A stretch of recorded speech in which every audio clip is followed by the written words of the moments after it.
Hello students, स्वागत है आप सभी का एक बार फिर से आपके अपने YouTube channel success with MBS classes में। स्टूडेंट्स, हम कर रहे थे 10th क्लास के अंदर 8th chapter introduction to trigonometry, जिसके अंदर 8.1 एक्सरसाइज अपनी कंप्लीट हो चुकी थी। 8.2 एक्सरसाइज के सेकंड सम के 2 पार्ट्स तक हम कंप्लीट कर चुके थे। आज हम करेंगे 8.2 के आगे वाले सारे सम, तो एक्सरसाइज को कंप्लीट कर देंगे। इसी तरीके से जुड़े रहना है। तो चलिए बेटा, मैथमेटिक्स रफ नोटबुक और पेन पास में रखिए अपना और स्टार्ट करते हैं हम। सेकंड सम का जो थर्ड पार्ट अपने को दे रखा है वो क्या है? If sin 2a is equal to 2 sin a then a is equal to, अगर हमारे पास sin 2a इक्वल है किसके? 2 sin a के, तो आप a की वैल्यू फाइंड करो। तो ऑप्शन दे रखे हैं, उसमें हमें बताना है। तो दे क्या रखा है? बहुत ही आसान है, बस थोड़ा सा ध्यान से देखना आपको। sin 2a is equal to 2 sin a अपने को दे रखा है। अब बेटा एक फॉर्मूला लिखवा रहा हूँ, वो फॉर्मूला आपको साथ के साथ राइट डाउन कर लेना है। sin 2a is equal to क्या होता है बेटा? 2 sin a into cos a। ये फॉर्मूला अपनी मैथमेटिक्स की बुक के अंदर ही आप लिख लो। समझ आ गई बेटा बात? कोई दिक्कत नहीं है। तो sin 2a को हम क्या लिख सकते हैं? sin 2a को हम लिख सकते हैं बेटा क्या? 2 sin a into cos a। कहाँ से लिख सकते हैं? इस फॉर्मूले से। और ये अपने पास 2 sin a से हम पढ़ाई है। अब आपको क्या करना है बेटा? आप ऐसे भी कर सकते हो कि 2 sin a से 2 sin a कैंसिल भी कर सकते हो, और ऐसे भी कर सकते हैं ये 2 sin a इधर प्लस का इधर वाली साइड आके माइनस का, आंसर सेम ही आएगा। अब देखो अपने पास आ गया बेटा 2 sin a into cos a minus में 2 sin a is equal to 0, क्योंकि इधर कुछ नहीं बचा तो 0 बच गया। अब देखो दोनों में से क्या कॉमन आ जाएगा बेटा? अपने पास 2 sin a कॉमन आ जाएगा। Very good. यहाँ पर क्या रह गया बेटा अपने पास? कोस a, और ये सारा बार चला गया तो रह गया कितना? 1 इज इक्वल टू 0। अब देखो या तो ये 0 है या ये 0 है। जैसे सेकंड चैप्टर के अंदर, फोर्थ चैप्टर के अंदर हमने फैक्टराइजेशन मेथड वाला किया था, जिसके अंदर दो फैक्टर की प्रोडक्ट अगर 0 हो तो either this is equal to 0 और दिस इज इक्वल टू 0 किया था ना, वही सेम करेंगे। तो अपने पास क्या आ जाएगा बेटा? 2 sin a is equal to 0। तो यहाँ से अपने पास sin a की वैल्यू आ जाएगी बेटा 0, क्योंकि ये 2 मल्टीप्लाई में उधर जाके डिवाइड में 0 कौन सी थी? 0। अब देखो साइन की कितने पर वैल्यू 0 होती है? तो हमने जो टेबल बनाई थी, जो ट्रिग्नोमेट्रिक रेशियो जितने थे, साइन, कोस, टेन, कोट, कोसिकेंट, सीकेंट वाले, उसके अंदर हमने क्या किया था बेटा? 0 से लेके 90 डिग्री तक वैल्यू फाइंड की थी। तो साइन की 0 डिग्री पर वैल्यू कितनी होती है? 0 होती है। तो अपने पास यहाँ आ जाएगा बेटा sin a is equal to sine 0। जब इन दोनों को कंपेयर करेंगे हम तो a की वैल्यू अपने पास कितनी बन जाएगी बेटा? 0। a की वैल्यू अपने पास आ गई 0। कोई दिक्कत नहीं है, बहुत ही आसान था। लेकिन अब हम दूसरा पार्ट भी करते हैं। सेकंड पार्ट अपने को क्या दे रखा बेटा? देखो ये इज इक्वल टू 0 किया, अभी ये इज इक्वल टू 0 करते हैं। तो अगर बाय द वे आपके पास कोस a -1 इज इक्वल टू 0 होता, तो ये 1 इधर किसका बेटा? माइनस का, उधर वाली साइड जाके प्लस का। तो आपके पास आ जाता बेटा कोस a इज इक्वल टू 1, और कोस a, कोस की कितने डिग्री पर वैल्यू 1 होती है? तो ट्रिग्नोमेट्रिक रेशियो वाली जो टेबल है उसमें आप देखोगे ना, तो कोस की 0 डिग्री पर वैल्यू कितनी होती है बेटा? 1 होती है। तो अपने पास कोस a इज इक्वल टू क्या आ जाएगा? कोस 0। तो जब इन दोनों को कंपेयर करोगे तो a की वैल्यू अगेन आपके पास क्या आ जाएगी बेटा? 0 आ जाएगी। तो इसका मतलब इसका जो आंसर है वो A ऑप्शन है। समझ में आ गया? कोई दिक्कत नहीं है। सेकंड सम की तरफ चलते हैं। अगर बाय द वे कोई दिक्कत हो भी जाती है बेटा तो टेंशन नहीं लेनी। जो मेरा नंबर आपको स्क्रीन पर दिखाई दे रहा है ना, उस नंबर पर आप अपनी प्रॉब्लम व्हाट्सअप कर देना। और बेटा हम क्या करें, कॉम्पिटिटिव एग्जाम के लिए भी एक टेस्ट रख रहे हैं जिसके अंदर आप इनाम भी जीत सकते हो। ठीक है, अपनी तैयारी को भी जान सकते हो, इनाम भी जीत सकते हो। तो डिस्क्रिप्शन के अंदर उस वीडियो का, उस टेस्ट का लिंक दे रखा है, तो वो टेस्ट आप ज़रूर देखिए, अटेंड करें। बिल्कुल आसान सम है और आपको प्राइज भी मिलेगा, और साथ के साथ आपकी पढ़ाई भी और जो आपकी तैयारी है वो भी ज़बरदस्त होगी। तो फोर्थ अपने को दे रखा बेटा 2 10 30 डिवाइड बाय 1 - 10 स्क्वायर 30। कहता है कि 2 10 30 डिवाइड बाय 1 - 10 स्क्वायर 30, इसकी वैल्यू फाइंड करो। बहुत आसान है, कोई दिक्कत नहीं है। देखो 2 tangent 30 divide by 1 - tangent square 30। अब बेटा टेंजेंट की 30 डिग्री पर वैल्यू फाइंड करो। अगर आपको याद नहीं है तो बिल्कुल आसान तरीके से क्या करोगे, आपको पता चल गया। मैंने आपको बताया था कि साइन की 0 डिग्री पर वैल्यू 0, 30 डिग्री पर वैल्यू 1/2, 45 डिग्री पर वैल्यू 1/√2, उसके बाद में 60 डिग्री पर वैल्यू √3/2 और उसके बाद में 90 डिग्री पर वैल्यू थी 1। अब अगर मैं कोस की वैल्यू निकालूं तो कोस इसको उल्टा करना था 1, और यहाँ पर आ गया बेटा अपने पास √3/2, यहाँ पर आ गया 1/√2 और ये 1/2 आगे चला जाएगा यहाँ और ये आ गया 0। अब आपको tan की वैल्यू पूछी जाए ना तो साइन की वैल्यू डिवाइड बाय कोस की वैल्यू वैसे करते जाओ। तो साइन tan की कितने पर वैल्यू चाहिए 30 पर, तो 30 पर वैल्यू ये रही है ना, तो इसके डिवाइड में ये, तो देखो नीचे वाले से नीचे वाला कैंसिल, तो ऊपर तो रह गया 1, नीचे रह गया √3, तो अपने पास आंसर कितना गया बेटा 1/√3। समझा की बात। एक ही लाइन आपको याद रखनी है, बाकी जितने भी ट्रिग्नोमेट्रिक रेशियो है ना उन सारों की वैल्यू आप फाइंड कर सकते हो, कोई भी दिक्कत नहीं है। तो आपके पास क्या आ गया बेटा 2 टेंजेंट 30 की वैल्यू हमने कितनी निकाली बेटा 1/√3 डिवाइड बाय 1 माइनस में 1/√3 तो है ही, ठीक है, ऊपर स्क्वायर दे रखा है तो इसका हमने कर दिया स्क्वायर, तो ऊपर वाले को सोल्व किया आपके पास आ गया बेटा 2/√3। इसके नीचे देखो जब स्क्वायर करेंगे तो 1 माइनस में 1/3 बनेगा क्योंकि रूट से स्क्वायर हो गया कैंसल। अब इसको सोल्व करो तो 3 1 जा 3, 3 - 1 कितना बन गया बेटा 2/3, तो ऊपर तो रह गया अपने पास 2/√3 और नीचे रह गया अपने पास 2/3, तो ये 3 चला जाएगा यहाँ पर ऊपर और ये चला गया यहाँ पर ऊपर, तो आपके पास आ गया बेटा 2 × 3 ये डिवाइड बाय आपके पास आ गया बेटा √3 ये, और ये रह गया 2, ये 2 से 2 कैंसिल, आपके पास कितना बच गया बेटा ऊपर तो रह गया 3, नीचे रह गया √3।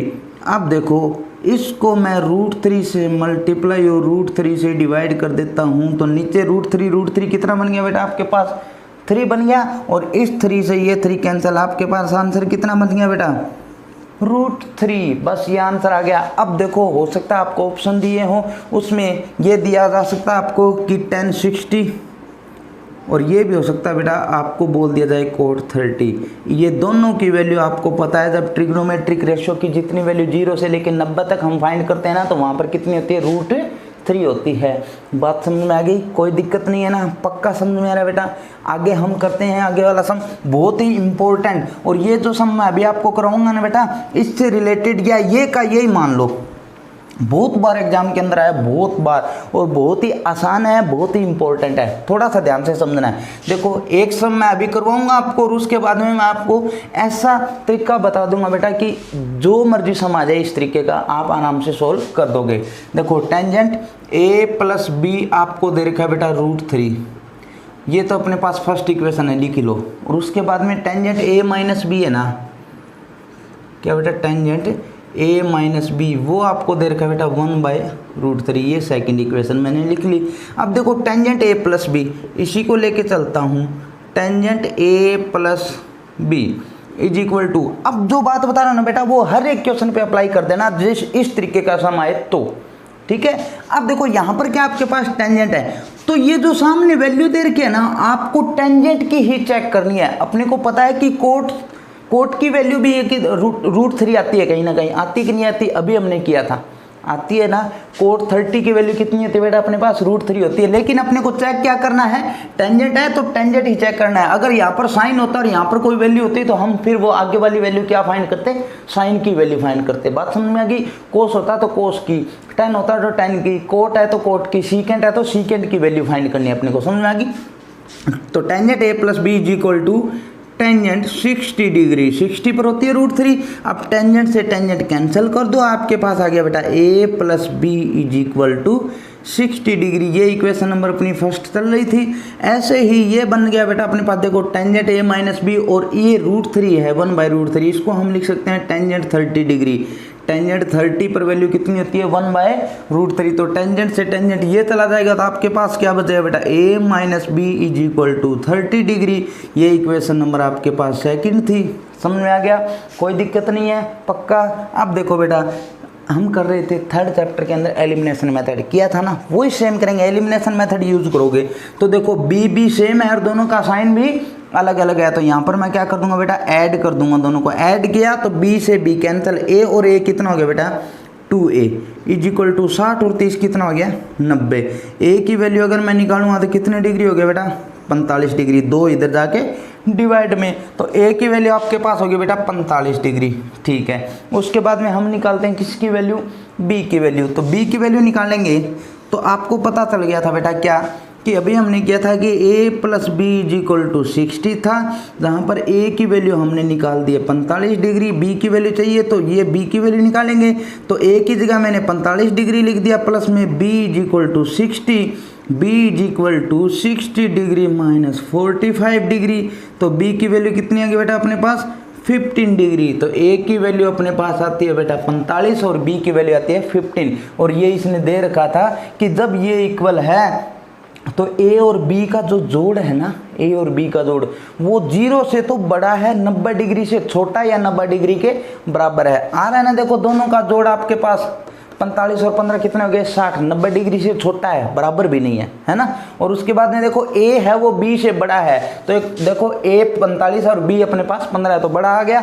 समझ आ रही बात, कोई दिक्कत नहीं है। तो अपने को a और b की वैल्यू फाइंड करनी थी, है ना आसान, कोई दिक्कत नहीं है। टेंजेंट दे रखा है तो टेंजेंट की, अब बेटा ये भी हो सकता था, देखो थोड़ा सा मैं और बताऊँ आपको, ऐसा भी तो हो सकता था कि आपको यही सम ऐसे करके दे देता कि tangent a plus B is equal to √3, कितना √3, और यहाँ पर ऐसे दे देता आपको cosecant a minus B is equal to 2, हो सकता था, कोई दिक्कत नहीं है। फिर भी आप क्या करते, यहाँ तो टेंजेंट की वैल्यू फाइंड करते और इस जगह किसकी वैल्यू फाइंड करते बेटा, कोसिकेंट की वैल्यू फाइंड करते हैं। यानी ये तो a प्लस बी आपके पास किसके इक्वल होता है बेटा, अभी किया था 60 के इक्वल, और ये a माइनस बी है ना, ये किसके इक्वल होता है, क्योंकि कोसिकेंट 30 की वैल्यू 2 होती है तो इज इक्वल टू 30, आंसर वही आ जाता है। और मैं ये नहीं कहता कि आंसर वही आएगा हमेशा, मैं इतना बताना चाहता हूँ आपको कि जब हमारे पास टेंजेंट है तो इधर टेंजेंट की वैल्यू देखो और यहाँ कोसिकेंट है तो कोसिकेंट की वैल्यू देखो, यानी जो ट्रिग्नोमेट्रिक रेशियो अपने को दे रखा है उसी की वैल्यू आगे वाली हमें फाइंड करनी है। तो इस तरीके से अपना बेटा थर्ड सम कंप्लीट हो जाता है। आगे फोर्थ सम है, उसके अंदर हमें ट्रू और फॉल्स बताना है, तो आप ध्यान से अगर पढ़ रखा आपने तो आराम से आंसर दे दोगे। देखो साइन a प्लस बी, कहता है साइन a और साइन b के इक्वल होता है। जब ना पता चले ना तो टेंशन नहीं लेनी, आपको क्या करना है, देखो साइन a और b दे रखा तो 0 डिग्री से लेके 45 डिग्री तक कोई भी वैल्यू लिख, 90 डिग्री तक कोई भी वैल्यू लिख लो। तो हमने क्या कर दिया, a की जगह मैंने 30 लिख दिया और b की जगह मैंने बेटा लिख दिया 60 डिग्री, कोई दिक्कत नहीं है, पक्का। अब देखो अगर मैं इनको जोड़ूंगा तो कहता है कि ये साइन 30 प्लस में साइन 60 के इक्वल आएगा, यही बात है ना। इसके अकॉर्डिंग तो ये a की जगह 30 है, b की जगह 60 है, ये किया हमने, आपको समझाने के लिए बता रहा हूँ, आप आराम से आंसर दे दोगे। हालांकि ये इसके इक्वल कभी भी नहीं होता, फिर भी बता रहा हूँ कैसे नहीं होता। देखो साइन 30 प्लस में 60 कितना था बेटा, साइन 90, ये होता ना, इज इक्वल टू अपने पास कितना बेटा, साइन 30 प्लस में साइन 60। अब देखो साइन 90 की वैल्यू कितनी होती है बेटा 1, साइन 30 की वैल्यू कितनी होती है 1/2, साइन 60 की वैल्यू कितनी होती है √3/2। अब इन दोनों को जोड़ के आप देख लो, कभी भी 1 आंसर नहीं आएगा। यानी sine a plus B never equal to sine a plus sine b। समझ में आ गई बात, कोई दिक्कत नहीं है। यानी फर्स्ट जो अपने को दे रखा था वो फॉल्स है। Second, the values of sine theta increases as theta increases, कहता है कि जब हमारे पास थीटा की वैल्यू हम बढ़ाते जाते हैं, किस में, जो अपने पास टेबल थी, साइन की 0 पर वैल्यू 0, 30 पर डिग्री पर वैल्यू 1/2, फिर 45 पर 1/√2, फिर आपके पास 60 पर √3/2 और फिर 90 पर 1। तो देखो जैसे जैसे हम एंगल बढ़ा रहे हैं वैसे वैसे हमारे पास साइन की वैल्यू भी बढ़ती जा रही है, इसका मतलब ये ट्रू है, कोई दिक्कत नहीं है। उसके बाद में देखो बेटा थर्ड की तरफ चलते हैं। थर्ड अपने को दे रखा है the value of cos theta increases as theta increases, कहता है कोस थीटा की वैल्यू जब हम इंक्रीज करते हैं, थीटा की वैल्यू जब इंक्रीज करते हैं तो कोस थीटा की वैल्यू भी इंक्रीज होती जाती है। तो वही सेम है बेटा कोस की, इसको पलटेंगे तो 1√3/2, 1/√2, 1/2 और 0। तो देखो कोस में जब हमने थीटा की वैल्यू बढ़ाते गए तो 1 थी और लास्ट में क्या बन गया बेटा 0। इसका मतलब ये घटती जा रही थी और ये कहता है कि ये बढ़ती जाएगी, तो इसका मतलब ये फॉल्स है। बिल्कुल आसान है, कोई दिक्कत नहीं है। साइन की वैल्यू बढ़ती जाती है और कोस थीटा की वैल्यू कम होती जाती है, और इसने बोला था कि कोस थीटा की वैल्यू बढ़ती जाएगी, इसका मतलब ये फॉल्स था। उसके बाद में फिफ्थ है बेटा अपने पास quote a is not define 4a is equal to 0। कहता है कि कोट ए है ना, जब a की वैल्यू मैं 0 लिखूं तो नॉट डिफाइन का मतलब इन्फिनिटी आता है। तो जो टेबल आपने बना रखी है वो भी आप देख सकते हो और बिल्कुल आसान है। 1/0 बनता है और 1/0 क्या आता है बेटा, इन्फिनिटी यानी नॉट डिफाइन होता है। कोट थीटा की वैल्यू आप चेक कर सकते हो, कोट की 0 डिग्री पर वैल्यू कितनी है, तो वो क्या बनेगा अपने पास, नॉट डिफाइन बनेगा। इसका मतलब ये क्या बेटा, लास्ट वाला ट्रू है। तो इस तरीके से आज अपनी एक्सरसाइज 8.2 कंप्लीट हो जाती है। उम्मीद करता हूँ बेटा हर एक पार्ट आपको समझ में आया है। ज़्यादा से ज़्यादा शेयर करना है, इसी तरीके से जुड़े रहना है। कल मिलते हैं 8.3 एक्सरसाइज लेके, तब तक आप सभी स्टूडेंट्स का थैंक यू।